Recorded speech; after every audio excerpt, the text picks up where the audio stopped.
Hello and welcome to Movie of the Year, the final episode of the 2019 season. You guys, we did it. We are down to just the final 4 movies of 2019. One of these 4 movies will go on to claim the prize. But first, let me introduce myself. My name's Greg. I'm the host of this here shindig, and I'm escorting you through the movies of 2019 with my 2 bosom chums. Last week's winner, Mike and Ryan. Motherfucker. Nobody won last week, and if anybody did, it was me. No, I did. He didn't say it out loud, but I did secretly win. I agree with that. I felt like there was an energy, right, Mike? Yeah. I mean, there's a real energy towards your points and everything. Like, I'm playing to win, and Ryan's playing to not lose, and that kind of energy is going to just hurt you in the end. Because you're going to be fearful and not make the bold moves. We always make fun of Mike not knowing about sports, but that was the sportiest sport thing that anyone could ever say. Like, that's such a cliche. I thought it was politics, so that's where I am. You are ready for the business world. So here are the 4 movies. One of these movies is the movie of the year. We just have to figure out which one it is. Parasite, Little Women, Marriage Story, Once Upon a Time in Hollywood. Now, as I say those 4 movies to you guys, does that seem like we did a good job of coming to the final 4? Where's Joker? He's in the corner pouting. Yeah, are we at the point now where we could say that there are no more losers? We have 4 winners? Yeah. Okay. Let's just end the show. Let's just say these 4 are the movie of the year. We're done. Let's go watch one of them. This is a lean, trim, effective final 4. I would be totally okay with not making any more decisions and spending the rest of this episode deciding which of these 4 movies are each of the Little Women. And I think that's how people will know what we like more or less. Yeah, Little Women. Little Women is clearly Joe. I think Parasite is probably Beth. Marriage Story's got to be Meg, right? Yeah, and for sure. Once Upon a Time in Hollywood is Amy, the dramatic one. Yeah, Holy shit. Segment over. I have done it. When we come back, we are going to give an award to someone for something.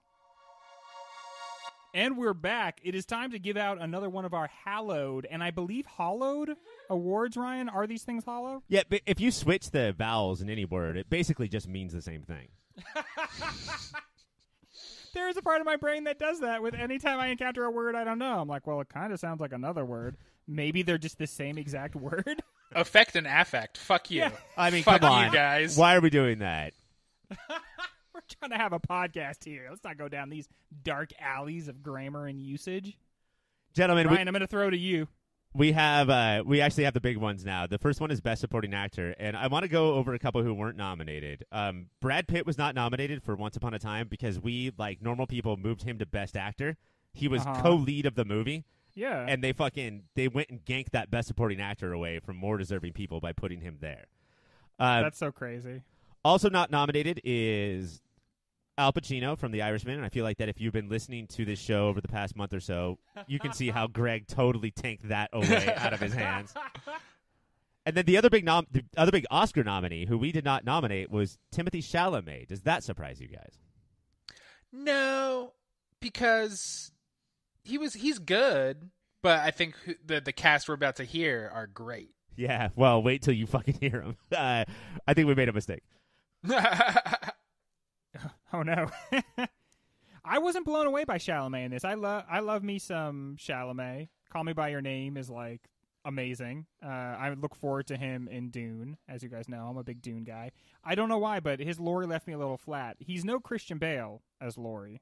There's a million reasons why he took the typical girl role in Little Women, where like I am just going to be here to support your character development as opposed to do anything really crazy. You know, he had that one line of, and I will just stand and watch. But other than that, I think we're fine. Your first nominee is from Marriage Story. It's one of the lawyers. It's Alan Alda.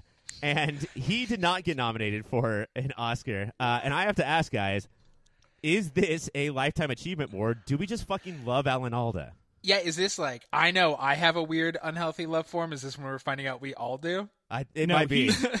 Honestly, to me, this is not a legacy thing. That has nothing to do with that. He delivers pound for pound, probably the second best performance in this movie. He's so funny, and comedy really matters. He has the steal line of the entire movie, which is, "You were the bad husband in marriage, you're going to be the good husband in divorce." That is like such an important line and so good, and he delivers it so well. Everything about his character and his performance. I'm probably like heavily the person who influenced this, and it's not a stunt thing. Like, I love it. I also think that I think that most movies would have just Ray Liotta and Laura Dern, and to have this third person who steps up and says like, "But you could be like this. You guys are like that in your jobs, but you could be like this." It brings so much more depth to like what it means to go through a divorce and be a lawyer. Hell yeah. Your next nominee, not nominated for an Oscar, is Winston Duke from Us. Oh shit, yeah. It's great. Well, so he didn't get nominated for an Oscar because the Oscars hate horror, and it came out in February, and Oscars hate that too. They really like August through December and only drama. So they also don't like getting crazy. And if you want to get crazy, you nominate Winston Duke. Who do you think is better at that? I don't know, sort of temperament. Is it Bruce Wayne from Batman '89 getting nuts, or Winston Duke from Us getting crazy? I think you just cast the next Batman after Pattinson. Oh, dude, that's actually would not be. He's got a nice body type. Yeah. 'Cause this whole week has been thinking about how Pattinson's too scrawny. He's a perfect Batman size. And he plays. Mike? He could do the thing where, Bruce Wayne's really dorky. He could never be Batman. Yeah. What a big nerd he is.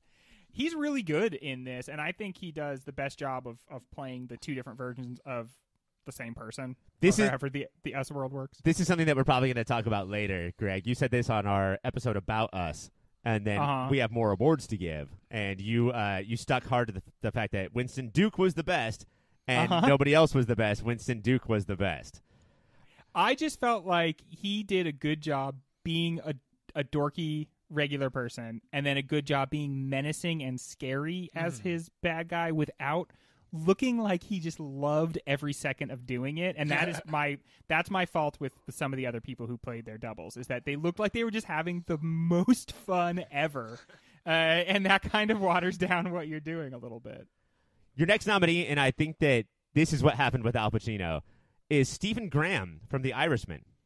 It's it's Al Capone, right, from Boardwalk Empire. Yeah, yep. It's the guy who has different feelings about what being on time means than Jimmy Hoffa. The kind of guy who will wear shorts to a meeting. I think that the reason why movies are better than the Oscars is because there's you can be in the movie as much as possible and still get supporting, but there's a line where if you're in it this small amount, then you can't be. Stephen Graham is not a typical best supporting actor, but he did support the other actors, and he did amazing. Yeah, this guy is so good in everything he's in, and by everything he's in, I mean this and Boardwalk Empire, and he does just have the face and demeanor to be cursed to be a gangster. So I'm glad that he will keep having things to make as long as Scorsese and other people are obsessed with gangsters. He comes from, he should have been in Goodfellas. He should have been alive at that time to be in Goodfellas. He's Idiot. he would have been so good to be in it. And he's at the center in a weird way of this movie, because he's really... His conflict with Hoffa is what can't be digested by these two different groups, and it's what causes everything to fall apart. And he is so believable as Tony Pro at being that. He demands respect, but he doesn't give a ton of respect. It was, I can reveal this now, it was an improv of his to smack the ice cream off the table, and Al Pacino looks horrified and terrified by that, and it's because he's an old man who did not think anything was going to get smacked across the room. For people not in the live audience right now who are not seeing the clips that we're showing for each of these nominees, what we played was where, I think it's in the middle of a montage, where he gets arrested and he fakes the cops out who are swarming in on him that he's going to run away. Then he's like, I'm just kidding. And then looks back at his boys to see if they're laughing as well at his mock escape. That is baller. That's a good dude. It underscores how their life is, which is that it's way more important to have the esteem of your homies than it is to not go to prison or get shot. Your next nominee is Song Kang-ho from Parasite. This is Mr. Kim. This might be the closest to a lead role that we have. I just don't know if the screen time was there. But this is the dad of the poorer family who goes through a lot throughout this movie, I will say. And ultimately, he is supporting, right? Because we did, by the end of the movie, it's clear it's Kevin's story, right? Yeah. So, but yeah, very strong supporting. great face. Yes. Yeah. This guy's got a good face. Such a good face. And we watch it do many different things. Within one scene, it will go from excitement to disappointment to horror to profound sadness. The climax of this movie plays out primarily across his face and the way he is perceiving what's going on around him. And he does such a good job selling that. And I think the whole movie, it's so important that we start off with he's a goofy kind of dum-dum. Yeah. And he's just like loving and proud, but he's just this Leave the dwarfy- windows open while they fumigate so we Yeah. can get free fumigation. I mean, the first 30 minutes of this movie, he is the Korean Al Bundy. Like, that is Yes. what we just think of him. And then he becomes this, like, very, this person who does have, like, all these feelings and all these things that he thinks he should be, just not in the ways that we think. There's one point where he's about to beat the shit out of his wife for talking smack, and that's just a big joke to freak out his children. That's not his issue. It's with the upper class. That's the issue. Your final nominee is also from The Irishman. It's Joe Pesci. Yeah, dude. This is the movie where Pesci gave us a performance the opposite of everything else we'd ever seen him in. I mean, even in Casino, when he's like an older gentleman, he's still like that little fiery, feisty guy. In this, he's so calm. He was so settled. He's essentially a dry bandit. Yes, he's the driest of bandits. Do you think more actors should take like 10 years off, and so when they come back they crush? Like maybe people are making too many movies and just relax a little, and you'll come back and be hungry for it again. Look at all the shit De Niro's been in the last 10 years, right? And sometimes it's like it's like he does not know how to act anymore. He's really good in this movie, The Irishman, but there are some movies where it's like he just like Joker, where it's just like, what are you even doing, man? This is not a performance. What's going on? Maybe we wouldn't have like 10 of those for De Niro if he would just take a little time to chill. Yeah. But then, I mean, there's like the meta text too of like, why did Pesci retire? If he acted for the last 10 years, then he would not have been able to give this performance. Maybe the chilling out of retirement is how we got this performance. I don't know. I was so impressed by it. I think it's and remember he refused to take the role 50 times. Yeah. We know that, Greg, because of trivia. Thank you. Because of trivia. Sweet trivia. All right, so your nominees are Alan Alda, Winston Duke, Stephen Graham, Song Kang-ho, and Joe Pesci. What do you guys think? What do you guys think is in this envelope? I think it's going to be Song Kang-ho. That's where I'm leaning. Yeah? I'm hoping for Joe Pesci. It's Song Kang-ho from Parasite. Hey-oh. Hey-ho. That makes a lot of sense, and it might be the beginning of a lot of awards and a lot of accolades. Just the beginning of the accolades going to the movie Parasite. You heard it here first. Parasite. Pretty good movie with good performances. When we come back, we're going to go right into another award. And we're back. Listen, sometimes you give out an award and right away the next thing you want to do is give out another award. And this is one of those instances. Would you agree, Ryan? I would agree, yes. Why? Why are you no reason. Okay. No reason. Sometimes I'm just sitting here thinking, Okay. And I was just kind of thinking about that. But you saw my face. You saw that I was specifically trying to not think, and then you broke that up. Yeah, you drool coming out of every orifice. I got concerned, and so I thought I'd give you something to think about a little bit, see if I could kind of like jumpstart the works there. Well, I think, this is just my opinion, this isn't in the schedule, but I think it's only fair. You guys disagree that if we give a boy a supporting award, we should give a girl a supporting award. Okay, I could see that. Yeah, I don't like Then your should we- tone, but I'm fine with it. Then should we give a non-binary person an award? Oh, let's get to that later. Let's choose from all of our movies and choose a non-binary person in a starring role. Mr. This- Mime? Now, keep in mind, guys, that this is we only have nominees from like the 12, I think, movies that we covered throughout the course of the season. Still, one Oscar nominee in these 5 ladies. I think it speaks to that like people just don't nominate women for good movies. They nominate them for like bombastic performances. But I think so much of Oscar nomination seems to be like people trying to figure out what they're supposed to do. Yeah. And that's why our awards are better for a lot of reasons. But one of them is like we're not so worried about what we're supposed to do. We just like point ourselves at what we like, Yeah. Except for shitheads, we point ourselves at something we don't like. We like to hate them. Yeah. that's a like. That's a good point. The big surprise here was no Margot Robbie from Bombshell, because we didn't watch that movie, or Once Upon a Time. No Margot Robbie. And that's weird with the Oscars. They like themselves some Margot Robbie. I love it, Margot Robbie, but she had I love it, Margot Robbie. nothing to do in Once Upon a Time in Hollywood. So. Yeah, I fought you then. I'll fight you now. I disagree. I was surprised, but now I'm not surprised because now I know you were the reason that she's not nominated. Yeah, she's low on that list. Your first nominee is your actual Oscar winner. It's Laura Dern from Marriage Story. Dern's great. I love the Dern. I do think she has entered Meryl Streep mode where Meryl Streep was nominated for Into the Woods, even though she did nothing with that role, and Dern was good in this. She was really good. She was in Marriage Story? Yeah, but Dude. Oscar winning? Okay, yeah, okay. But yeah, Oscar winning, maybe that's a little much, but this is one of the shining performances in this movie, right? There was that time she took off her shoes. People really fucking like that part. And she's a shark, and like I do get like she embodied the lawyer like who knows how to play very well. Ray Liotta was kind of bad at playing Adam Driver, but you're like, no, I can see why a lawyer could make somebody angrier. It felt like Ray Liotta was like, I didn't know we were all going to come in here and win awards. Nobody told me that. I think it was I love Marriage Story and I love Laura Dern. I still think this was a little bit of a legacy award. Your next nominee is, let me see if I can get this right, Florence Pugh from Little Women. Have you guys heard of her or that movie? No. I'm unfamiliar with all of it. If you're not in a Marvel movie, I'm not going to pay attention to you. She played Mr. Mime.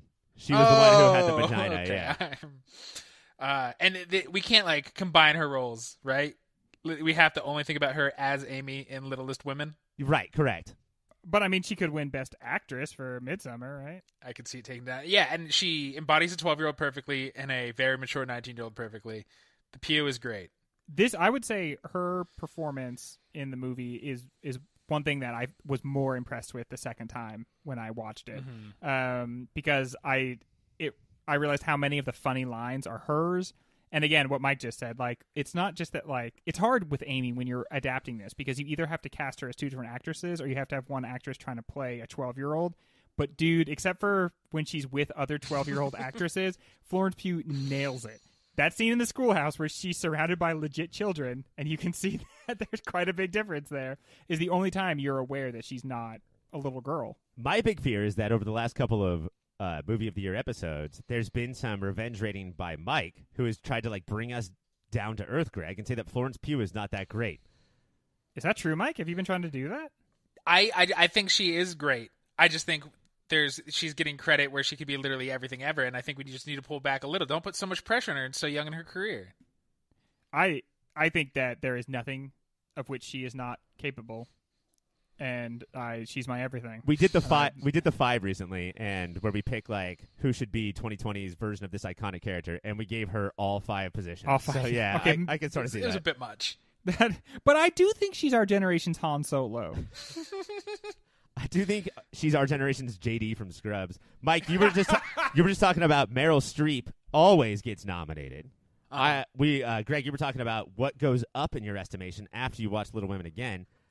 I would say that in my estimation, Meryl Streep did go up for me in Little Women. I thought that at first it was like a kind of like whatever wishy-washy performance, and the second time I watched it, I think that she fucking brought it. Like she was really awesome and broken and bitchy and great. And how rad that we have her and Florence Pugh in scenes together, and like really good scenes. You know, the opening of the movie is the two of them together. And we don't even know, if you're watching it for the first time, you don't even know that what's her name? Aunt Meryl could have brought Joe, but instead she brought Amy, and she's like, this fucking bitch. Are you like, is this seriously who Amy is? Yeah, because the first time you watch it, you're like, okay, a joke character, anybody could have done that. But yeah, she embodies a lot of humanity a lesser actor would not have.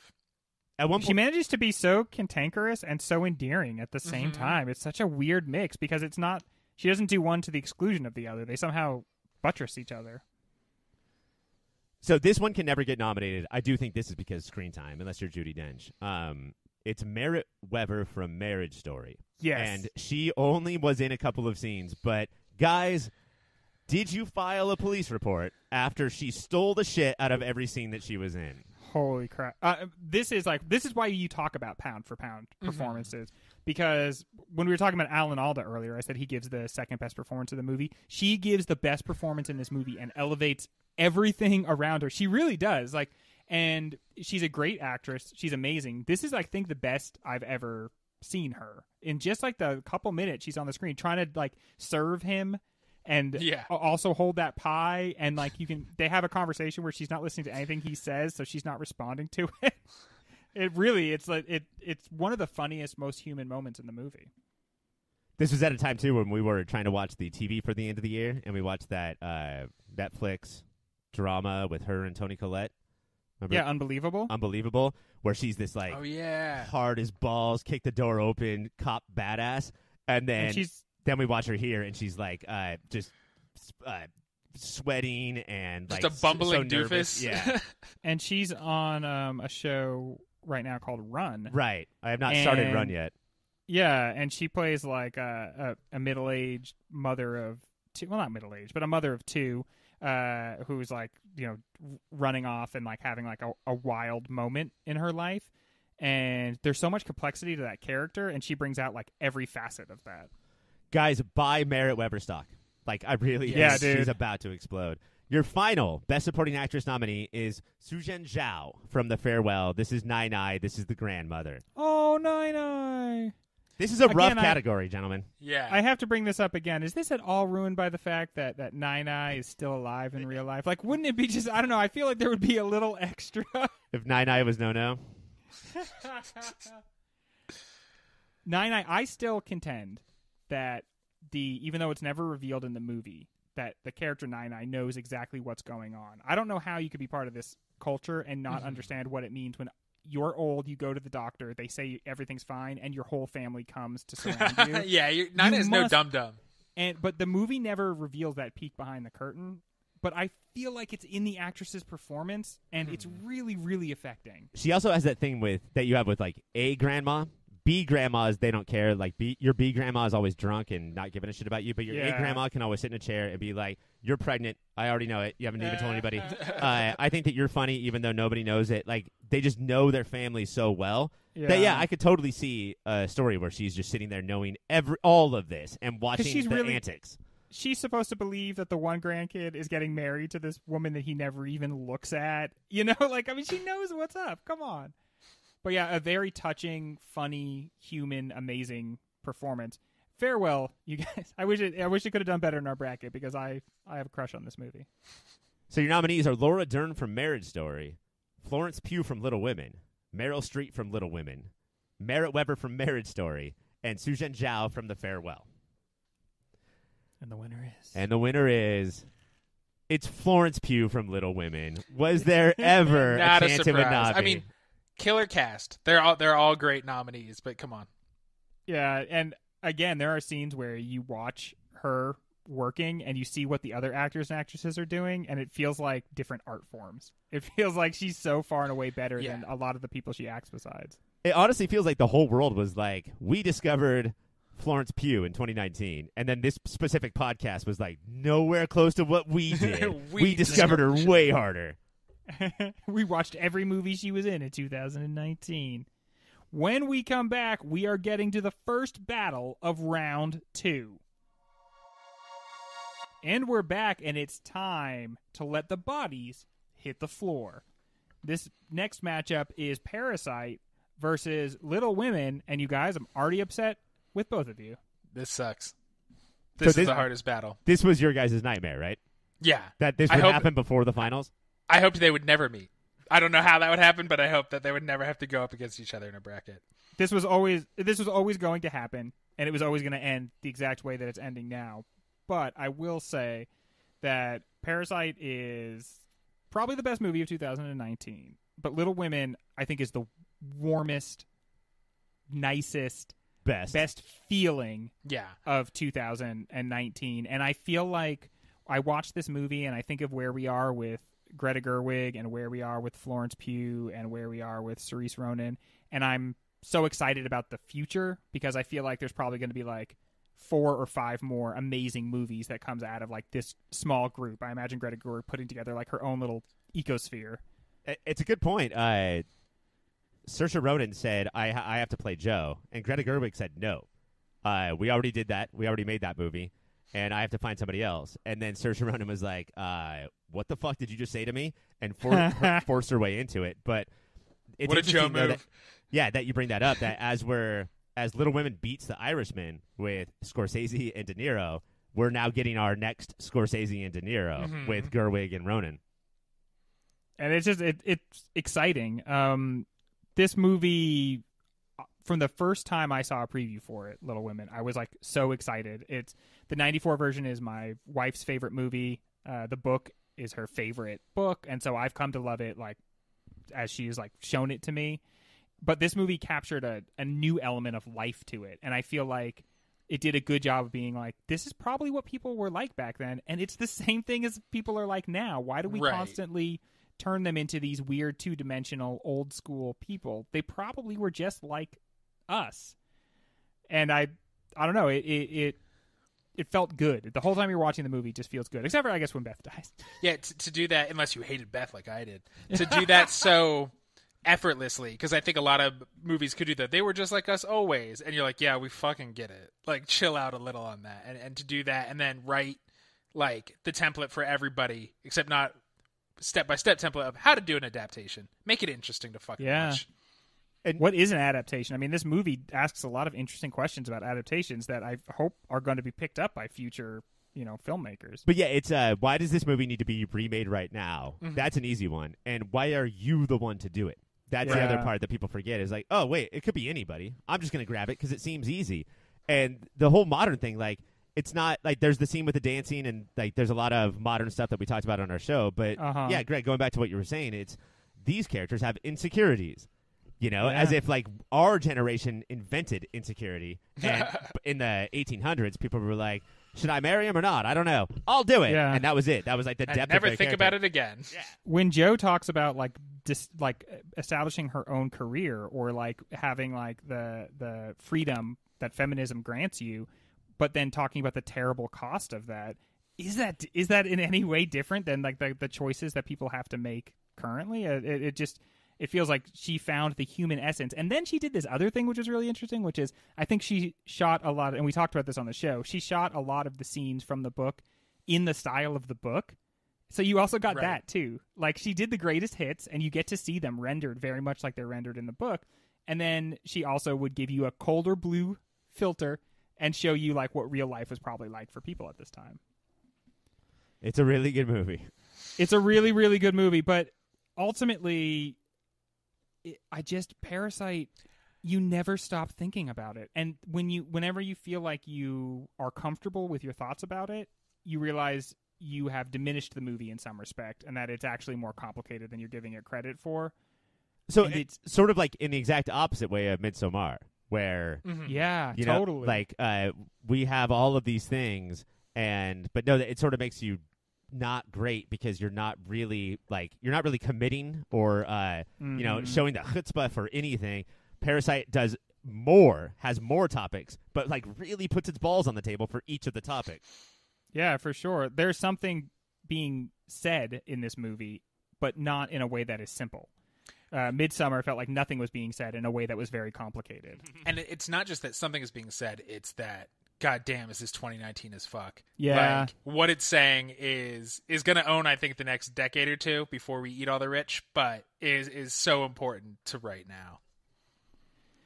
But I do think it is time, gentlemen, to move one of these movies forward. And it's hard. If I had to guess, I would say I have no idea which one is going to move on. Mike, what do you think? What do I think is going to move on, or what am I voting for? What are you voting for? Okay. That is a very good trick, though, to try to keep it from happening. It is a hard vote, but it has to be Parasite. Do you agree, Ryan? Absolutely. Yeah. Eventually, this movie was always going to run into Parasite, Little Women, and I think that it's really tough luck because this is probably the second best movie of the year, and then if you just take it out of 2019, it's probably better than most movies that have come out, like in the 5 years that preceded it. When we come back, we're giving out more of these Dangle Awards. And we are back, and it's time for another award. What's the award, Ryan? The next award is On-Screen Duo, which that is an MTV award, movie award. That's not an Oscar. But I do think it's important. I think a lot of movies ride or die on two powerhouses acting with each other. Not nominated is Robert De Niro and Joe Pesci. And I feel like their not being nominated sort of gave away the entire show today. Yeah. Here's what Joe Pesci, I thought, did a great job. Robert De Niro's performance in this left me cold for the opposite reasons that I didn't like his Al Pacino performance, which is like he gives you nothing. You like Robert De Niro is so reserved the entire movie, and you never know like what he values, what he's thinking, what he's concerned about. I mean, you see it peeking around the sides of his calm demeanor, but I felt like this performance is so similar to his Jackie Brown performance, where this violence, but it's behind a very still face. I wasn't blown away by De Niro. And at least in Jackie Brown, he had color in his eyes. So that was nice. He wasn't the White Walker eyes? I was hoping this got nominated, but I will say that if it won, that's a fucking legacy award for sure. Yeah. Yeah, because like the kitchen scene when Pesci tells Robert he has to go kill Hoffa, that if there's a chemistry and electricity there that throughout the whole road trip, they're just next to each other. They are certainly an on-screen duo because they're next to each other a lot, but there's not a lot of crackling. What about when they're fixing the truck and Pesci's like, "What are you, 19? I'm 24." We'll be young forever. We'll use computers to make this believable. Your first nominee is Billy and Nai from The Farewell. This is Awkwafina and her grandmother. This is what you want in a best friendship. Certainly the best duo in the movie. Watching Billy and Nai talk is always entertaining, including on the first scene where they're talking on the phone and they're both, you can just see them both lying to each other the entire time. And that sets the tone. They both do such a good job in performing in that scene. And it also sets the tone for the entire movie, which is like, how do we lie to each other to protect one another? And how do we like bring ourselves closer with our lies?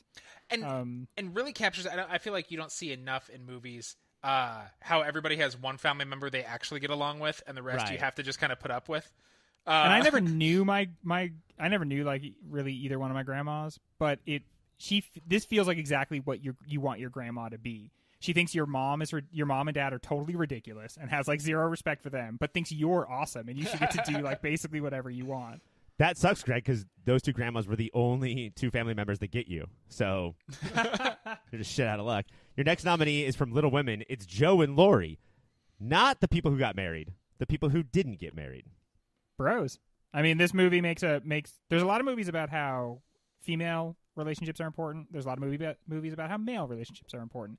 There's not enough movies about how platonic male-female relationships are still super important, and they don't have to like move beyond that to be valuable. And that's what's so beautiful about this movie. You just watch Joe beat the shit out of Lori for 2 hours, and then at the end they're like, "Yeah, let's not get married because I will just kick you nonstop." I've end every hangout with platonic friends saying, "Let's not get married. Let's not get married." And sometimes we just never see each other again because I guess I made it weird. Well, yeah, because if this was a normal movie, they would have gotten married and hated each other and not been allowed to get a divorce and just had miserable lives. And in the book, they get married, and it seems like the only way they could possibly get married is to become like sort of like different versions of themselves, and so it feels unreal, and so that's why it just doesn't even happen in the movie. Whoa, that's crazy. I didn't know. Speaking of divorce, and let's remember that this on-screen duo award is not bestest besties, but just the powerhouses in the same shot. Yeah. It's Charlie and Nicole from Marriage Story. Yeah, that one apartment scene. I mean, it happened throughout the movie, but that apartment scene that everything hinges on, like, people are going to talk about that forever, and a lot of people out of context say because it's dumb. It's not fucking dumb. They're both so good and capture what it's like to try to hurt the person you've loved for years. And that's the most memified one, but the one I always go back to is it's in the very beginning, and she's like, "Go ahead, it was the last show, but tell me your notes." And then he has to, and then she walks away crying like, we didn't even know how powerful that was because we had a whole rest of movie to watch. Your next nominee is Rick and Cliff from Once Upon a Time in Hollywood.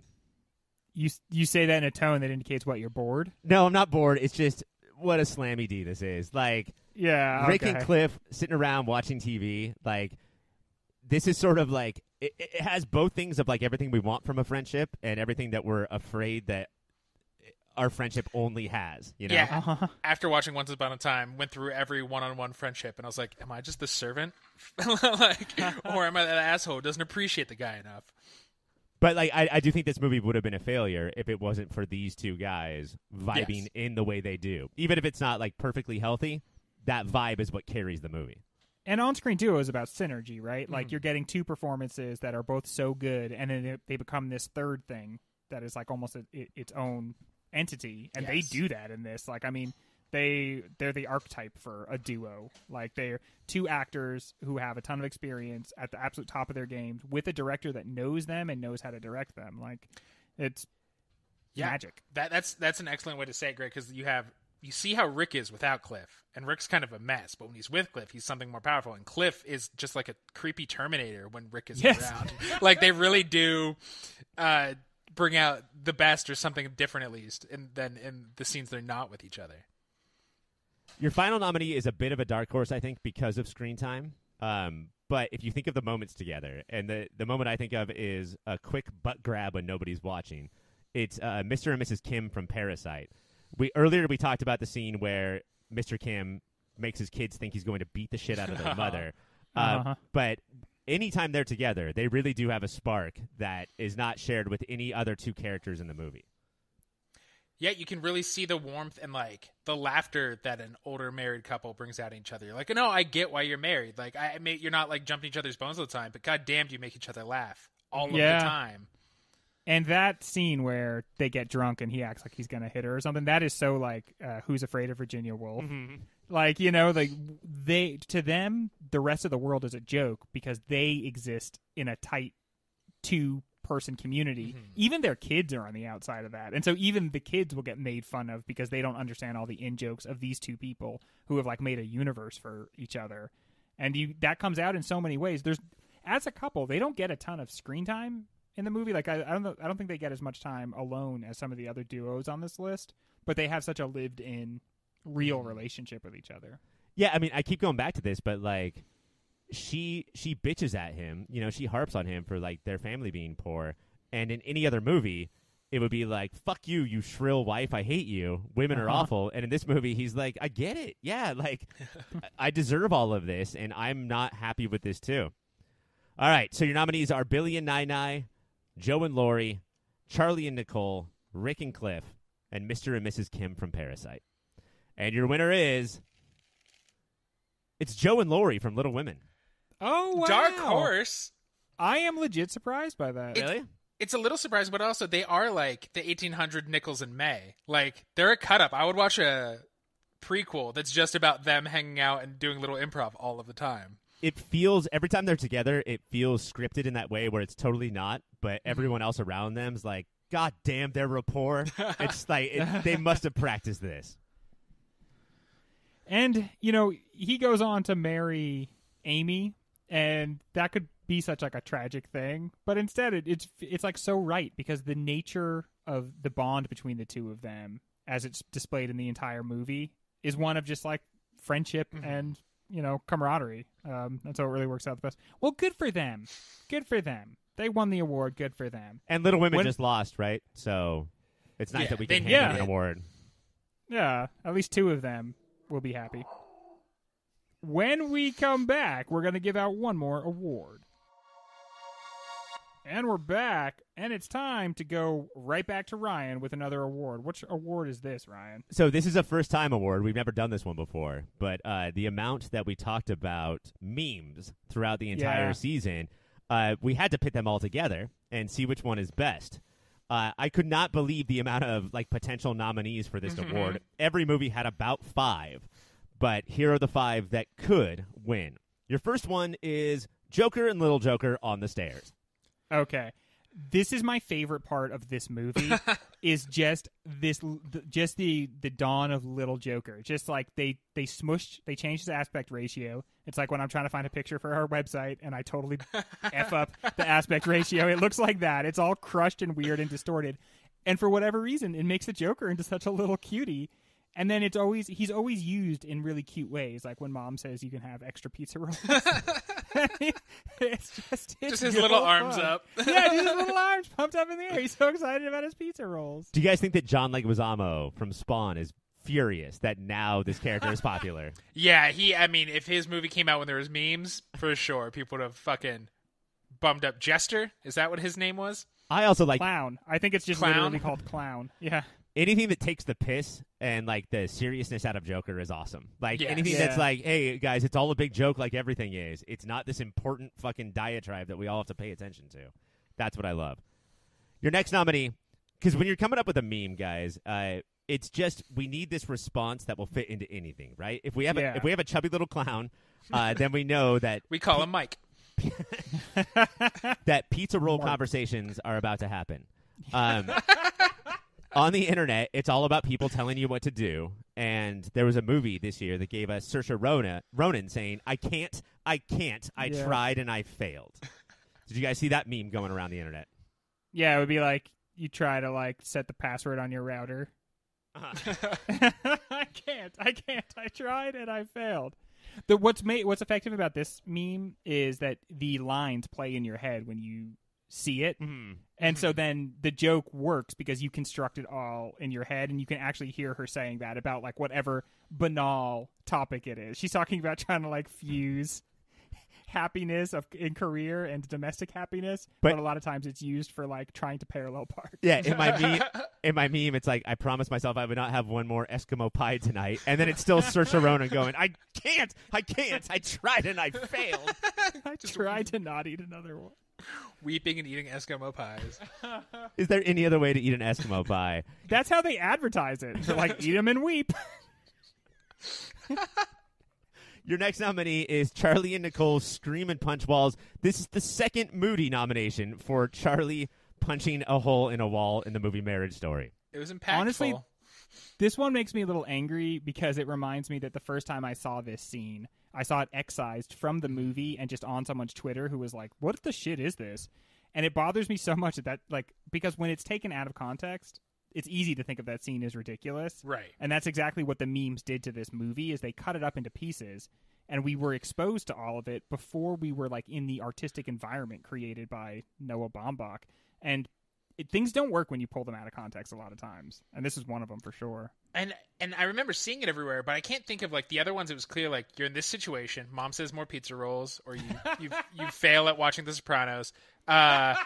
And I know what to use here, but this one I don't know when people would use this. Do you know this one became the new version of the pawn store guys Yeah, or the guys motorcycle throwing. guys? It's the OC choppers. Yeah, where they would Yeah. have these very like nuanced, intricate conversations about very serious things, and Where you would literally reading them, you could like learn about stuff. Yeah, I learned Yeah, flip. because they were usually well Yeah. researched. that's what this became. Is that this point, punch in the Gotcha. wall. The next one I think only works if you have the context. I don't love it without that, but in the movie Once Upon a Time in Hollywood, having Rick Dalton Yes. point at the TV and say, "Oh my God, that's me! Do you see me?" or "Get ready for me about to be here," it's fucking hilarious. But if you haven't seen the movie, I'm not sure if I get the meme. Well, it's because it's just the fact that he's doing like a full body point. yeah, and pointing he at is the most gorilla of faces. And I think also the idea of like we're both looking at the same small square. So why would you try to point something out on it to me? Because like obviously I see that you're standing on the square now. But like when it's like when you figure out who the parasite is in Parasite and then a picture of him pointing at the like it's the full body almost little kid point, That's the thing too, is that like it's the most revealing moment of the on-screen duo because Rick is in charge and Cliff is the employee, but Rick's ego can't, like, he still needs Cliff to see, like, did you see me on TV? I'm going to go out of my way to make sure that you did. All right, your final nominee is Howard Ratner saying, I disagree, this is how I win. Now these are two separate things, right? So is this a little bit of nonsense that Oh, is it? Yeah, because Yeah. one, the I disagree is this got to be the stupidest fucking bet I ever heard of. When he like bets like the 6-way parlay to Mike Yeah. Francesca, and he goes, I disagree. And then the this is how I win is when he's talking to Kevin Garnett. And Okay, let's pick one. Which one is more famous? This is how I win. I think is more famous. That's definitely the bigger meme. And this meme is why, in my vote, 8 years ago, why this won over Knives Out. Like, just the memification and how this lived on the internet. And this is how they won, with that meme. memes didn't ruin this movie in the same way that it threatened to ruin Marriage Story for me. But I will say that I was so surprised by the way he delivers "This is how I win," because when you see that in a meme, you're like, this is a very emphatic point he makes, but it's just like it's kind of mumbled Adam Sandler style. It's an aside, like as he's leaving. Yeah, this is how I win. All right, gonna make my own sauce, but still a good meme. All right, guys. So your nominees for best meme based on a movie that is in the bracket are Joker and Little Joker on the Stairs. Woo! Joe saying, I can't, I tried and I failed. Charlie and Nicole scream and punch balls. Rick Dalton sees himself on television. And Howard Ratner says, this is how I win. And your winner is Charlie and Nicole scream and punch balls. Wow. Dark Dang. horse. I am surprised by that. It's certainly, like, in terms of iconic meme, maybe the most iconic of all of these, right? Like, this is like the most in-use meme. Yeah, of all the ones we talked about. Is it the one that we see the most, or is it the one that's like used the best by strangers on the internet? I think seen the most. Yeah, because I would say the Leo pointing to himself. Yeah, that's is used the best. Yeah, that's the best used one. Yeah. It's made me rethink how I point. Like, I'll go to point at somebody, two people, and I'll be like, oh, I don't want to be that meme. No, see, I've just done the opposite for me. If I'm going to point now, I want to mean it. I want to get like the whole side body into it, right? A twist at the hips. Really point. When we come back, we are going to do our next and last battle of round 2. The dog's eating something, and it's not good. I'll be right back. Round 2, battle 2. Gentlemen, it is Joker. No, I'm just kidding. It is oh, Jesus. Marriage Story versus Once Upon a Time in Hollywood. Oh, wow. I think this is my final. This is where I don't know what to do. Yeah, it's Ryan v. Ryan. These are probably my 2 favorite movies of the year. I don't even know where to begin. I wish somebody else that was on this podcast would had started speaking before you started speaking. Yeah, just didn't let me come in and just spin around like an idiot. I have to say this is an extremely important matchup because I think what happens in the next round is a foregone conclusion, but this is really going to help us figure out how this all shook out in the end. I really do think it's important to know which of these two is like the second best movie of the year. And what makes it interesting is that one is about Hollywood these days, and even though it's not really about Hollywood, most of it takes place there, and one is about Hollywood in the 70s, even though it's not really about what Hollywood was like then at all. It's like verisimilitude versus all the popcorn a movie could be. Nothing is real, and that's okay. Versus a pretty grounded. Baumbach makes real ass movies for real ass people. If you're white and super rich. But okay, there's a couple ways we look at this, right? Because this is a good time to talk about our criteria. If you could watch either movie right now, what movie are you more excited? I say I'm popping it in. I'm popping in the Netflix disc. Which one are you more excited to see? Did you get that one generic Netflix disc that gives you access to every single movie? Yeah. It's powerful. I don't know, man. That question's always hard for me because because the amount of times that I've seen Billy Madison in The Last Boy Scout, it just doesn't mean for me what the answer that you're trying to get. Well, see, but to me, the way we decide on what the movie of the year is so multifaceted. But that is one of the facets to me. One of the facets is how iconic is it? How enjoyable a watch is it? How much does it make you think? How good are the performances? How well directed is it? These are all, and some are more important than others. But I was just starting with that because for me, if you say we're going to watch a movie right now, I'm way more excited to watch Once Upon a Time in Hollywood. Way more excited.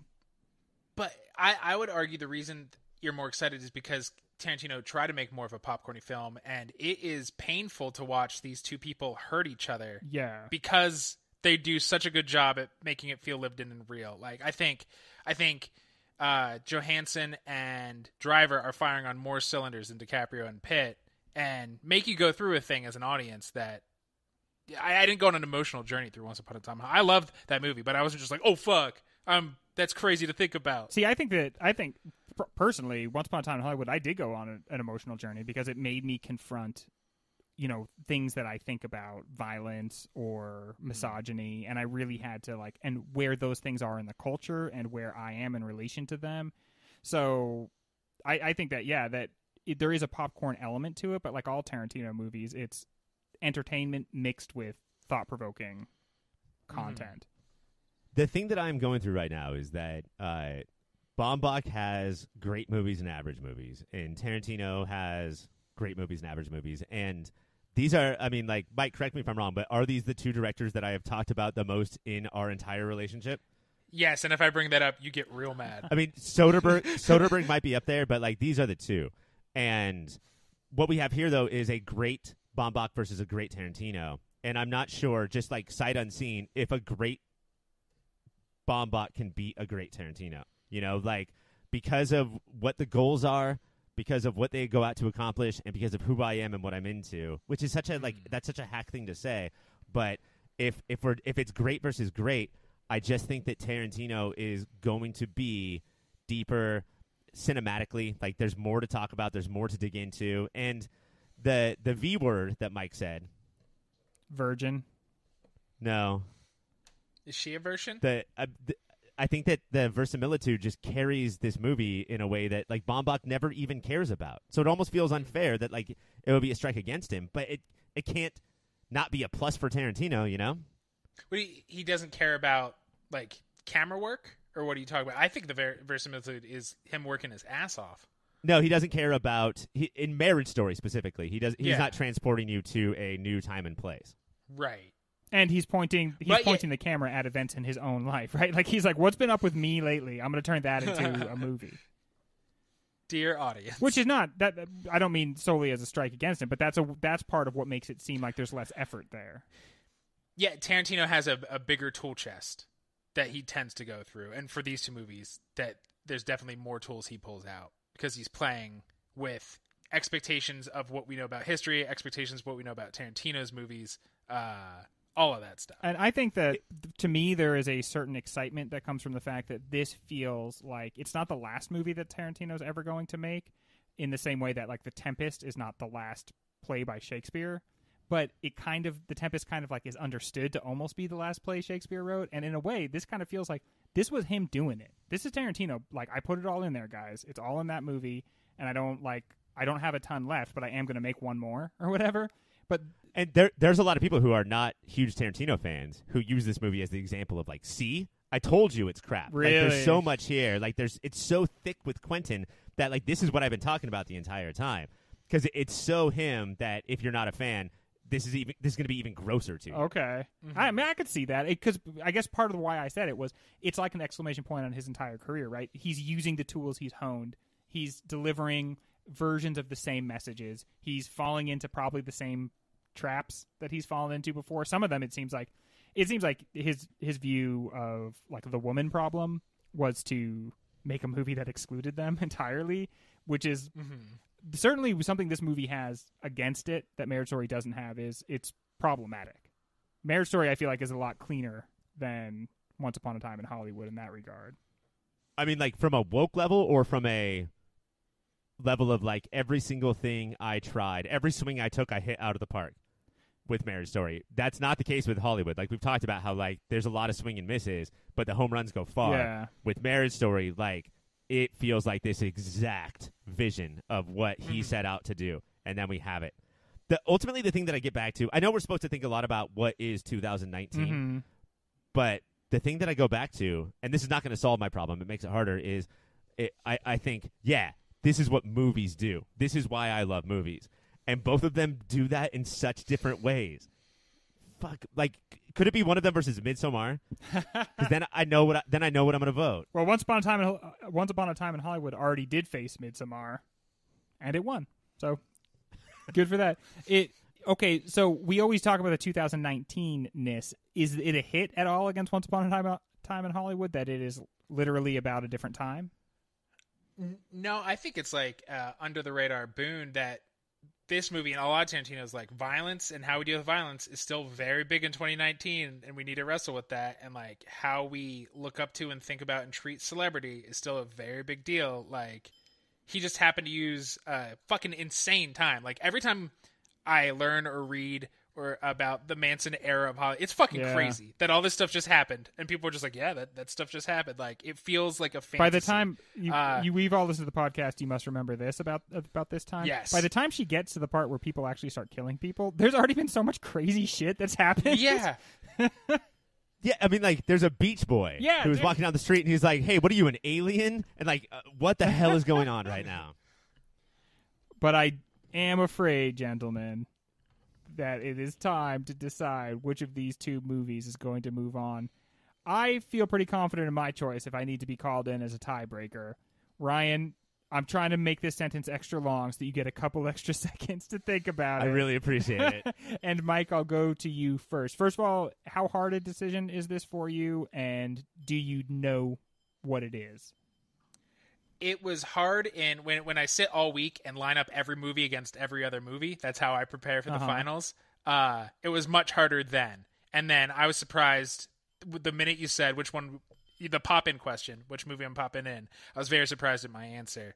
And yeah, it's difficult. They're both very, very good movies, but it's Marriage Story. All right. Marriage Story getting the first vote. Now, Ryan, we did our best. We killed a little bit of... Marriage Story. It's Marriage Story. I'm going with Marriage Story. You know, one thing you said, Ryan, that I found very convincing was that a lot is tried and does not work in Once Upon a Time in Hollywood. And we are always talking about how you have to judge a movie based on what it attempts to achieve and whether or not it does do that. And so to have one movie that feels like the perfect execution of all of its attempts and one that, like, honestly has a batting average of like 700, which in the majors, you'd be a Hall of Famer, but is not great if you're making movies. But, like, let me bring you back to, I think our last season was 97, and L.A. Confidential shockingly beat Jackie Brown, and I would say that L.A. Confidential is great because it's perfect, and Jackie Brown is great because it's not. Yeah. You know? So, like, I do think it's possible for us to just appreciate all of your perfections and your flaws, and that's what creates the thing that is you. I'm talking about movies, Greg. Absolutely not talking about you. And then L.A. Confidential won, and then I think it happened again here that, you know, the L.A. Confidential of this matchup did win. Wow. You bring it up, I am still surprised by the fact that L.A. Confidential beat... Yeah, that's bananas. I remember that, like, that's the movie of the year from that year, but I had, like, when you just said that sentence, that it beat Jackie Brown, that whole season felt like it was a foregone conclusion, and that Jackie Brown was always going to win. And it's interesting because this whole season has felt like a foregone conclusion my stomach that just Parasite was going to win. And let's see if that is the case. But gotta wait a little bit because once again, for the last time this season, it's award season. And we're back, and it's time to give out a couple of awards, Ryan. The last awards of the season. Would you say these are the smallest or biggest? How did we organize this? Middle. The middleist awards. Yeah. These are the middle women. No, we saved... I mean, we're going to save Best Movie of the Year for last, but before that, let's do Actor and Actress. I do have to point out, before I give you the nominees, that Oscar winner for Joker, Joaquin Phoenix, was not nominated for Best Actor for the Moody's. I'm shocked. I mean, we don't like Joker, but we all agree that his performance was good, right? I think that by the end of the episode that we did, I was like, was it good? Yeah. And this is my favorite working actor. It's because he had all the choices and all the... He didn't have one honed performance. He made every choice that possible. Was really, that's why I say no. You really can't do that. You can't say, I'm going to study like all mental illnesses and I'm going to play someone who has all of them. That's not... Yeah. You can't do that. I mean, that's... It's not like it's in all scenes that he has all of them. Every scene he decided a different one, which is why it feels slapdash. Every actor that has the power to like sort of go in and improv and do crazy things, they think of 1,000 ideas and then that are awesome, and they say, but the way that I'm playing this particular character wouldn't do that. Yeah. And then they have to cut those great ideas, and I didn't see that in this movie. Yeah. I mean, hell, that's the way people play D&D. Like, That's exactly what I thought of. We are better than Joaquin Phoenix when we play D&D. You heard it here first. All right, so Greg already ruined this first nominee. It's Robert De Niro from The Irishman. I don't think he's going to win. I hope I'm not off base here. I understand he was going for a very reserved performance, but it was so reserved that a lot of times he just kind of sits there passively while stuff's going on around him. But and maybe it's just because we know him and his career. It didn't feel, even if he was being passive, that there's nothing going on inside. It felt like there was a fucking ocean. So it was scary. I understand what you're saying when you compared it to his role in Jackie Brown, but his character in Jackie Brown felt like a dirtbag the whole time, and not just because he had bad facial hair and a haircut. Like, there is an honor in this reserved character that did not exist in that character. And an honor that he thinks that he should have, even though everyone else, including his daughter, does not. And he still had to fight to protect it. Yeah, I mean, it was reserved. There was no screaming moments. In every Scorsese movie, he gets a ton of screaming moments. But yeah, I thought that he was one of the biggest reasons that it moved up so far in my estimation when I watched it the second time. The next nominee, Leonardo DiCaprio from Once Upon a Time in Hollywood. Now, he's the guy that did that point. He did, yes. Wow. Great point. I'm pointing at you right now, Greg, because you remembered that. Great point, Greg. So much of why this performance, I think, is great is because the many versions of Rick we see, but the scene when he's actually trying to film, and we're like, is Rick a good actor? Is Rick not a good actor? And the interactions with that little girl. All of that, to me, is the shining moments for Leo in the movie. I would say that, unless I'm forgetting something, this is his best performance of all time. I would say that he was totally forgotten about because they already gave it to him for The Revenant, a movie that is so much worse, and he's so much worse in.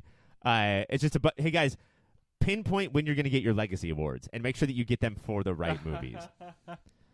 Your next nominee, already a Moody winner tonight, is Adam Driver from Marriage Story. Yeah, I mean, there's nothing wrong with his performance. And we've seen him now be so many different types of characters. What I was prepared for when I saw the like little snippets that you saw online was for him to just be a raging jerk the entire time. Mm-hmm. And the flexing in and out of sometimes being an ass, sometimes, but generally like really trying to be, as Alan Alda says, like the good husband in divorce, was like a very compelling space. And especially to have this like creative force, arrogant asshole try to be good. Yeah, trying to be good doesn't always work when you're inherently not. And I think that's interesting to watch because he truly doesn't care about other people. He knows he should and goes for it. But when it's just not in you, and I thought he balanced all of that so well. Yeah, it's just it's a person who has written on his hand care about other people, and he just has to check his hand all the time. This movie, which has been officially declared better than Once Upon a Time in Hollywood, completely rides on the balance between how Charlie and Nicole are equally good and bad. And a lot of that goes to Baumbach, but a lot of that goes to Driver and Johansson, and he definitely holds his weight there. Your next one, guys, do you think this is controversial, that Brad Pitt is nominated for Best Actor instead of supporting for Once Upon a Time in Hollywood? They're co-leads. Yeah, I mean... Like, this movie doesn't have a lead actress. It has Brad Pitt. The whole point of this... The whole point of this movie seems to be that they're kind of occupying one space as the two of them. You know, one of them can play the part and the other one can be the real thing. And that together they are kind of one entity. And so they're co-leads. Does Tenacious D have one lead singer? No. Yes. Co-lead vocals.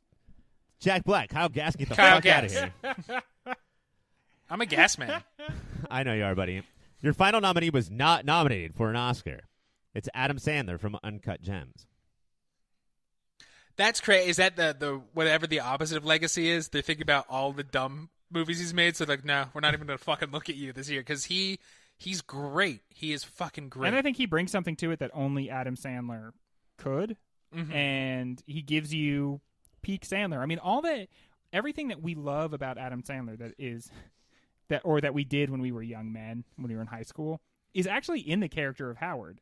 Like the rage and the screaming and the being quiet and awkward the rest of the time, and the weird moving from ecstatic to angry and back, and like under all of it, kind of like a yawning chasm of like depression, you know, just an abyss of an empty space. All that stuff is like he brought all of that real stuff to this role and delivered it in a way that honestly only he could, and that's commendable. We talked about in the show how like there was the Eyes Wide Shut casting where Kubrick cast Cruise as a joke. Like it was sort of a meta casting where like, I'm going to make fun of you without you knowing it. I don't think the Safdie brothers were that Kubrickian, But there was obviously something that from their youth that clicked in them that made them think Yeah. Adam Sandler could do this, Mhm. you know? And it wasn't just Yeah. because he's an actor who can be any character. It's because they grew up with him as this character. It's somewhat watching it in the back of your head. It's like, oh, this chaos isn't always funny. Sometimes it's really scary to be around.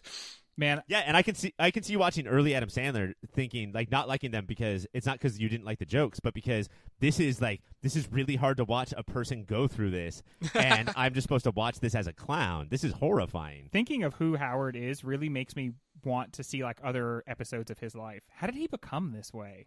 Like so much of the movie, like you just don't you are not given the information to understand exactly what's going on or why it's going on, really. And it's like, imagine Howard courting his wife. What was that like? I'm very interested.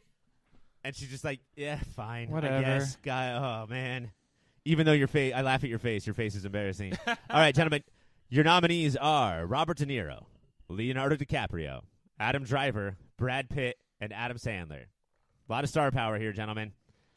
And Adam And your Sandler. winner is Adam Driver from Marriage Story. You know, he's one of our better actors, right? And Yeah, I think so many people are like, oh, he plays the same role all the time, and that's That's fucking dumb. crazy. He has that weird voice. That's just his voice. Yeah. He can't change the way he talks like he's drunken milk, but he is a different person every time you see it's him. crazy to me that anybody would say he's the same. I think he's got a very distinctive look and body type and everything, but the difference between Patterson and Kylo Ren Yes. or Marriage Story and the character from Girls, like he's doing something like wildly different with every single character, and that's because he's an ex-Marine actor. He's already been the like extremes of everything that you could be. I will say, though, based on your examples, I do think he is playing a variation on I'm going to let like what my inner masculine DNA says for me to do just take over, or I'm going to fight against it and fail. Mm-hmm. Those are basically the two characters. But yeah, no, I think he has a ton of range for sure. Now we're gonna move on to Best Actress, and how funny would it be if it was ScarJo and then they didn't win Best On-Screen Duo? What kind of world? What would the that, hell? What kind of world would that be? So Ryan, who are the nominees for Best Actress? Well, Greg, I would like to come at you for saying how do you even know Scarlett Johansson got nominated? yeah. But there's only so few lead female roles in the movies that we choose. Also, I so remember from the show that we did about Marriage Story, you guys were impressed. everybody. And I'm not going to say movies that we choose. I'm going to blame the movies Hollywood makes. Oh, it's always their fault. Every lead actress got nominated except for Francesca Hayward from Cats. Is that okay with you guys? I guess she was the lead by screen Is that a time. snub? Did we Yeah. snub poor Victoria here? No. Your first nominee is Awkwafina from The Farewell. This is such an impressive performance. If you said just a couple years ago, lead actress Awkwafina, I would say, what? I don't even know who that is. I don't know what you're talking about. And then all the way from Crazy Rich Asians and to the star of a drama, and just absolutely nailed it. I think she's a better dramatic actress than she is a comedic one. Yeah, because she goes pretty big, or we know her niche comedically. And so this, one, it was surprising, and two, yeah, I think this could be career-changing for her. When she's in dramas, she's not always on the verge of rapping, and I appreciate that from anyone. Your next nominee is the aforementioned Scarlett Johansson from the film Marriage Story. Yet it's a true two-hander, and often that's funny, and to do it so not funnily, and both of them are pits where charisma should be, and you can see why people are tricked and think their characters are charismatic. ScarJo does that so well, of they look at this pit of need that you also totally see her side on, because this guy she's been married to sucks. Could ScarJo be a Pop Filter Hall of Famer? I don't know, man. I spent so long thinking that she was overrated that it's still my go-to, even though I think that I've thought she was wonderful for so long at this point. Yeah. Mm-hmm. It's definitely outweighed for the amount of time that I thought she was overrated. And wonderful in a lot of different ways, right? Like she's killed it in a lot of different types of roles. Not in our awards, but the Oscars this year, she was also nominated for Jojo Rabbit, which she was arguably better than in this movie. Yeah. She got both Scarlett and Nicole got a lot of shit for being the villain and the lesser actor than Adam Driver and Charlie.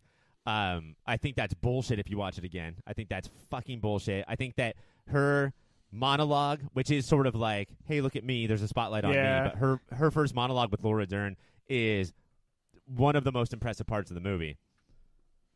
You never see, except for that monologue, you never see an actor or actress like walk into another room and the camera doesn't follow them. It's such a weird experience.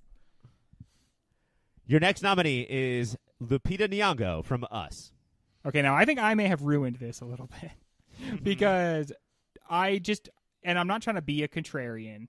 I've like badmouthed a lot of people's performances over the past couple episodes, but I just feel like her version of Red is just too extreme for me. I never loved the voice, and there's just like so much of I'm having a lot of fun doing all this, and like, can you believe how different I'm being? I really liked her though as just the mom. Like, I thought that part of the performance was a lot better.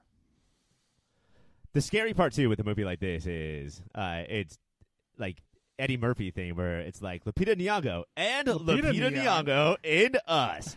And I don't see that. I think that the Red thing, I think that like she did come up with this iconic voice, but I don't think it overshadows like the character that Red also is. Like, you see Red's villainy and hurt and hatred and othering all at the same time. Yeah, and I think it's, when people talk about it, they're like, both. But, like, Greg, you brought up her as Adelaide. She does so much. Like, there's a lot of subtlety to that version of the character. Especially when you realize that stuff like that she does happens because she's really a clone or whatever. And all of it, like, is so well done. So even if you felt a little cold on Red, everything she's doing on the other one, the work of a normal actress who would is fucking huge. And then she also does this other like maniacal tyrant who you do kind of feel bad for at times. Your next nominee is from Midsommar. It's Florence Pugh. Now, is this just part of the Pugh-naissance and how we love her, or was Danny actually a really well-crafted character? Okay, well, I don't know if Danny is actually a well-crafted character, but the reason that she gets so many like awards in my mind is the times where you watch her feel one emotion and it's written all over her face, and then she's saying something different. So like, she's talking to her boyfriend Christian early in the movie and she's like crying and having like a breakdown, but then making her voice sound like she's just fine and just whatever. I'm the cool girlfriend, so don't worry.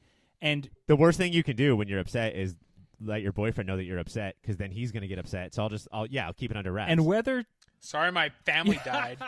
And then the other, like the most affecting, the most horrible part for me of that entire movie, even though so much of it's horrible, is her wailing after her family all dies, because I think Hollywood gives us a very whitewashed version of what grief is and how people express grief. And I think what people really do is they scream at the top of their lungs, and it's very hard to hear and it's very hard to be with them. So she does that, and she does the subtle thing. And at no point anywhere on that spectrum of performance do you ever see where Florence Pugh begins and the character ends. Like, you never see the work. And it is so hard to act. Like, Scarlett Johansson's probably one of the best actresses to ever live. I always feel like I can just barely see the edges. I can just see the work. I can see it. Like, she's doing such a good job, but I can see that she's doing it. That does not happen with Florence Pugh, and it doesn't happen specifically in this movie. And so I do think that it's not just like a stunt or just like we love her, so we added her. I think her performance in this is iconic. Well, shit, Mike. I feel like that Greg has now passed me up on the Pew ladder. What do you have to say? He's a real pugilist. What do you have to say to that as the Pew hater of the show? I don't hate her. I just I'm less fully in love with her. I agree with everything Greg said about this movie. She's the one I think the one character the movie cared to flesh out, and the one actor who brought more than was asked for her. Which is, there's a lot of reasons to not suck Midsommar's dick, but that was huge. Is it like it was one person's story while trying to act like it was more than one person's story. I asked my wife last night if me, Mike, and Greg changed the laws, and it was possible for all three of us to get married to Florence Pugh. Would you and then your guys' wives be okay getting married to Zach Braff just to make it even? And she said no. She just straight up said no. We didn't even have a conversation about it. Yeah, I think she employs that strategy a lot with you, Ryan. Just like a very clipped answer. Just like, nope, moving on. I'm going to bail from this. Your final nominee, and Mike, if you're not a Pew head like me and Greg, I feel like that you have been the biggest proponent of Saoirse Ronan's performance in Little Women. I'm a big believer in the Renaissance. That almost and is it's the more word. of a word. So what do you think about this? Yeah, I see similarities between Lady Bird and Joe, but to say they are just the same character, I think is bunk. And Ronan is one of those people who can do anything. She can do comedy. She can do gut-wrenching drama. She can be a weird little creepy kid assassin, and imbues so much real humanity. And again, we talked about Little Women in general. It's like, oh, people felt back then. But what she did then is like how she modernizes and walks that line. Where Joe still feels very 1800s, and we can still very much relate to her. Like, she anchors that whole movie and hits every range. I'm a little nervous, and she's not even 30, right? And she's been nominated for like 8 Oscars. I'm a little nervous that sort of like the Meryl Streep thing, like she's just going to pump out these performances, and we're like, oh, another great Saoirse performance, and she may end up with like 0 Oscars. Because we just get used to it. Yeah, you do. You get used to excellence, man. And it just doesn't impress you anymore. So your nominees for Best Actress are Awkwafina, Scarlett Johansson, Lupita Nyong'o, Florence Pugh, and Saoirse Ronan. Good for Awkwafina. I mean, that's a good list to be on.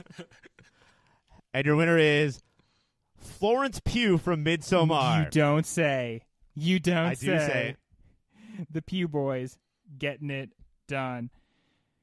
Well, guys. Wait, did she win supporting and actress? She did. She won 2 movies tonight. She won supporting and actress. And I don't know if you've seen Fighting with My Family, but she's so fucking good in that, you guys. Do you want to do a special Patreon episode and then redo the awards? When we come back, we are going to decide on 2019's Movie of the Year. It is time. All of 2019, and to a lesser extent, all of the 2019 season of Movie of the Year has led up to this one moment. The movies that have vanquished all of their competitors thus far are Parasite and Marriage Story. One of these two is 2019's Movie of the Year. But man, isn't it hard to figure out which one it's going to be, you guys?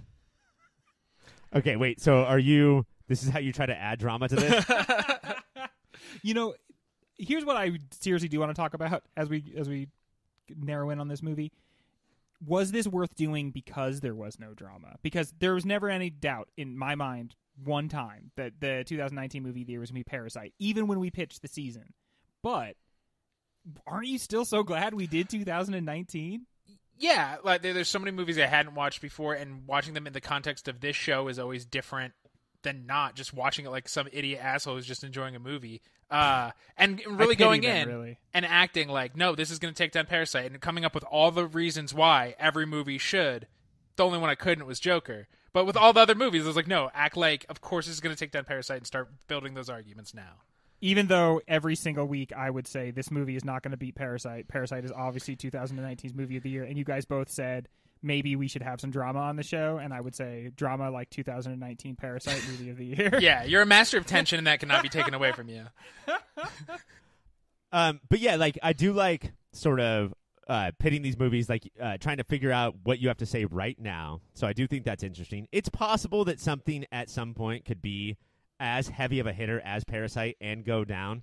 I think that has happened before with this show. I think in '99 that we all thought it was going to be Being John Malkovich based on how the three of us felt about that movie, and it just didn't win. Yeah. I think that I would say Marriage Story, Little Women, and Once Upon a Time for the three of us. Maybe not Irishman, but those three.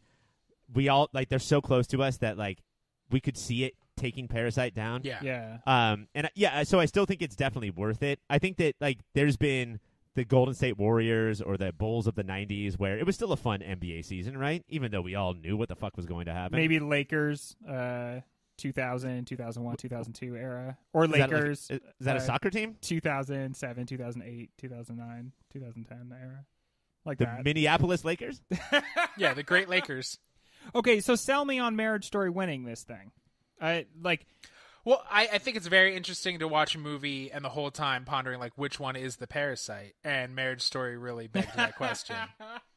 That's the Marriage Story, right? Yeah. It's right there. Now, although Parasite... they both had the same problem. Parasite had no parasite. Marriage Story was a divorce story. What do we do Who's here? the idiot who really believed that? That was their real issue with Marriage Story, more like Divorce Story, and we're like, Donald what? J. Trump. That kind of sounds like something Neil deGrasse Tyson. Yes, would. it feels like a Neil deGrasse Right. Tyson. Science is More- Donald J. Trump. It should have more accurately been called the Divorce Story. That guy sucks. We can conclusively say that of all the movies that came out in America, Marriage Story is America's movie of the year. But Thankfully, that's we're an discounting all international of the movie. movies that came out of South Korea. All of them. I also want to point out too that they both sort of seem straightforward until like you watch them again, and the director's imprint is just all over both of these. Everything the directors believe and think about how humans work and movies work is just all over both of these movies. And the timeliness is supposed to be important because it's movie of the year 2019, but these are fucking timeless movies that we will return to and will always be impactful for the rest of our lives. But when the three of us die, no more impact. Nobody talks about him. In Parasite, a lot of times you're like, it's hard to figure out whose fault this is, right? Who's to blame here? Is it the poor people? Is it the rich people? In Marriage Story, it's pretty clear. It's their kid's fault, right? Yes, Yeah, that absolutely. kid sucks. That kid is Neil deGrasse Tyson. A lot of times you tell a kid, like, oh, we're getting divorced. We both love you. It's not your fault. But I feel like Marriage Story makes a pretty convincing point that this kid's causing a lot of unnecessary tension. They could have just had fun creating together their whole lives, but then they had this dud kid and started to argue who should take care of Mr. Duddart. Also, notice that there is no second kid. They were like, they had that first kid, and they were like, fuck. All right, so for sure no more. And then should we drop this kid off on a curb somewhere? And they don't, which I guess is commendable in a way. But I don't know. Is it going to make their lives any better? Is there any world in which Marriage Story beats Parasite? I don't think so. Is there an area where you could say, well, it definitely did? Because like I'm trying to like come up with areas where it did better. Like Marriage Story's funny, Parasite's funnier. Yeah, well, yeah, and that's the difference. So, MS versus Once Upon a Time in Hollywood, it was You shortened Marriage Story, but said all of Hollywood. Oh, I'm sorry. Once Upon a Time in Hollywood. Nice. That Once Upon a Time maybe Baby Ruth higher, but was too sloppy, and Marriage Story did it. But Parasite points straight to the moon and fucking flawlessly crushes it all. Like, so it does that part too. I think that there's some sloppy things. Like I do think that Marriage Story is a tighter movie. I do think that Marriage Story jumps over all of the bars that it set up better and higher. But Parasite just can't. And maybe we're just in this weird phase where like it has intoxicated us, and in 5 years we'll be like, that was stupid. But even when it does something a little bit sloppily, we're still like, fuck yeah, Parasite, you rule! I also feel like it will always be a movie where people remember the first time they saw it and what it felt like to see it for the first time. You know, like I don't really remember like what it was like to see Marriage Story at first. But Parasite, I remember what it was like to go through every scene and be like, I don't feel like I understand exactly what the mood of this piece is, and I'm confused. You never know, and that's by nature of the director. Like, he's just like, you think this is that kind of movie? Fuck you. It's this kind of movie. Marriage Story, you do kind of get what you get. The trailer still, if you're a Hulu Medium member and you get commercials, it makes it look like a straight up horror movie, and like Mrs. Park slowly kills everybody. And that's not the movie at all. Like, you have, no matter what order of the scenes you get for a trailer, you have fucking no idea what's going to happen in this. Yeah. The other thing too is that this is, I believe, hot off the run of Moonlight winning Best Picture, and people were like, artsy fartsy movie about black gay people. That's stupid. I hate it. And then movie watchers were like, no, it is one of the best movies of all time. And then there was The Revenge of That, which was Green Book, which was, I've never seen a movie before. Is this what movies are? I fucking love it. This is great. And then movie watchers being like, well, Roma came out. That sucks. And then now we have this perfect middle ground where all parties are like, no, Parasite rules. Except for this people is who the don't one want to thing we read can come together during on their movies. Yeah. Well, turn the subtitles off. See what happens. Idiots. Why do you out yourself like that? Because you think everybody will rally around you?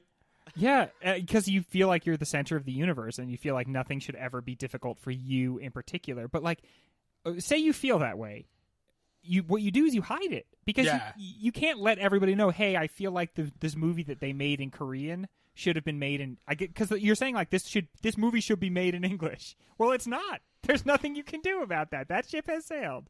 Watch the HBO show with Mark Ruffalo. I will. Yeah, we all enjoy will. that too. They're making it into I think a miniseries, right, Ryan? Yeah, it's gonna everything suck, needs to be isn't it? 6 episodes.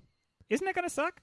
I mean, it's Adam McKay and He's Mark cool. Ruffalo, 2 people that I do like, Yeah. but like you guys should get in a room and think of a new story. Yeah.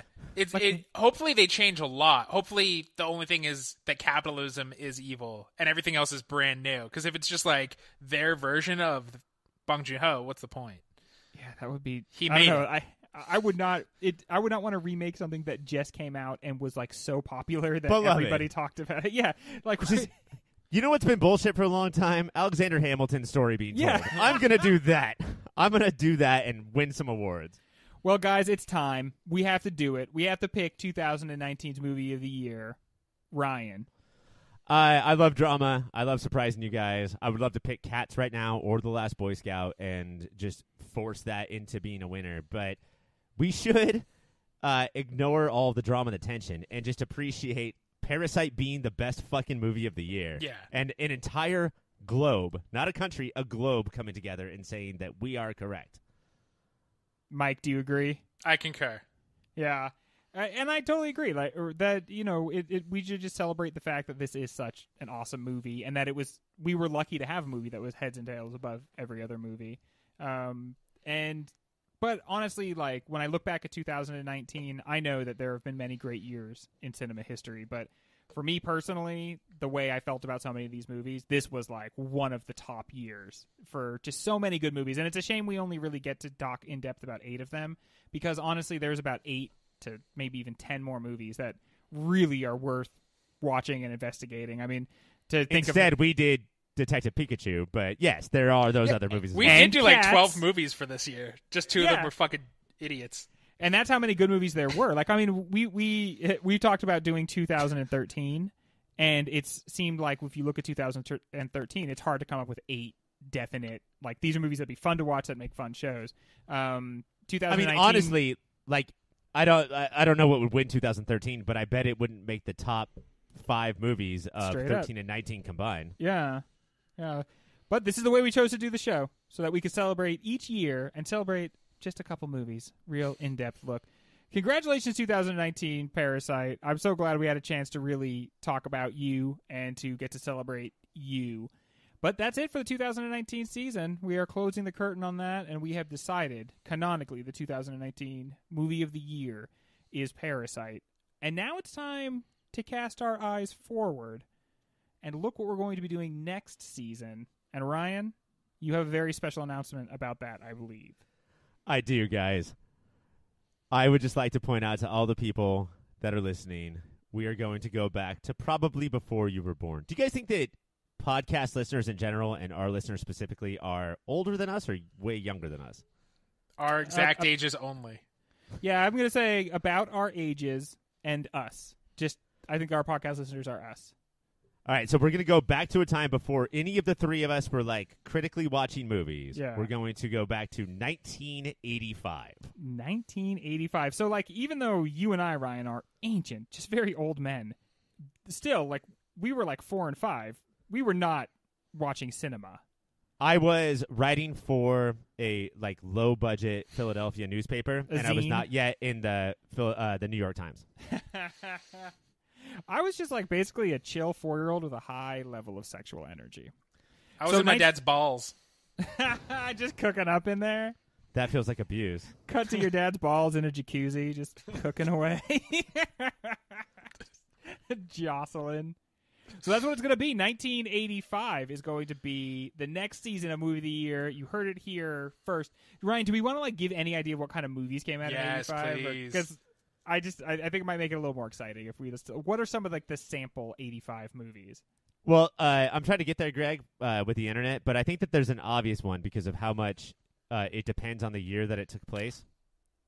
And then in the years that it did not take place, like maybe 30 years before, 50 years after, you guys know what I'm talking about Is it here? Back to the Future? It is. Back to the Future Back to is the- in the bracket. Holy shit, yes. Wow. Okay, are either of you like scared to watch? I haven't seen Back to the Future in a while, and like to watch it for this show is like, I don't know. It kind of scares me. It's like a childhood classic. I'm pretty sure it's going to become the Parasite of that time. But we also have everything from the Goonies to the Breakfast Club to Clue Shit. What a to fun the year. to the Color Purple. Have you guys ever seen Legend? Mike, you and I watched Legend together. Legend? fuck. Yes, I love Legend. Legend is so. See, they don't make movies as bonkers as they used to. Like Legend is the craziest movie. We have Rocky IV, where Rocky defeated communism. Nice. But we also have Nice. Brazil, Good for which him. could come in and take it down. And if there's only one Rocky, but there's also a Rambo, we've got a Mad Max. We have multiple Michael J. Fox movies, guys. We have Pee-wee's motherfucking Big Adventure, Holy cow. which I'm putting my money on right now. Oh man. Well, that sounds like it's going to be a very excellent show, excellent season of movie of the year. Do you agree, Ryan?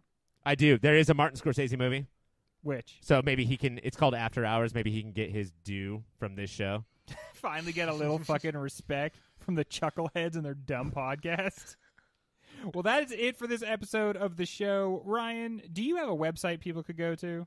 I would love if you guys went to yourpopfilter.com and just bookmark that shit, because that's the way that you can get everything that we do right when we do it, yourpopfilter.com. While you're there, go to yourpopfilter.com/Amazon. Make that your Amazon bookmark and wait until we like them again, and then buy stuff from there. Also, patreon.com/yourpopfilter. That is the best way to support us. Go ahead, go there, pick a tier, and pay for a tier, and we would really appreciate that. Is that true, Mike? Yes. Mike, tell them about social media. I concur all of this. At Your Pop Filter on Twitter, on Instagram. We put things there. It's fun. You'll like it. It's true. It is fun. You will like it. Thank you so much to Shady Monk for doing our music. If you like the tunes on this show, go to SoundCloud, go to Bandcamp, go to internet message boards, and just Shady Monk. Check it out. Our social media is at Your Pop Filter. That's Twitter and Instagram. And if you want to email us, Grandpa, it's contacts at Your Pop Filter. Our other shows are the OCD, where these two guys talk about every episode of the OC. But also Yep. we have Superhero Show, where Ryan, Cassie, and Mike, are you on that show? I am. I'll talk about the superhero shows. I mean, I'm there. I'm not checked I in don't know. fully. I don't know if I'm on it or not. I'm not really that into it.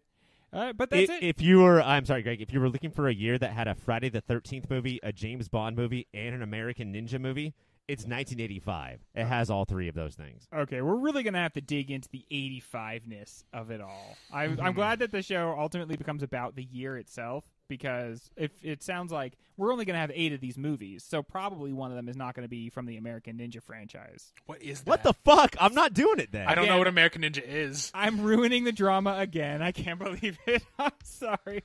Thanks for listening to our show, everybody, and come back and join us in 1985. But until then, hey, keep watching them movies.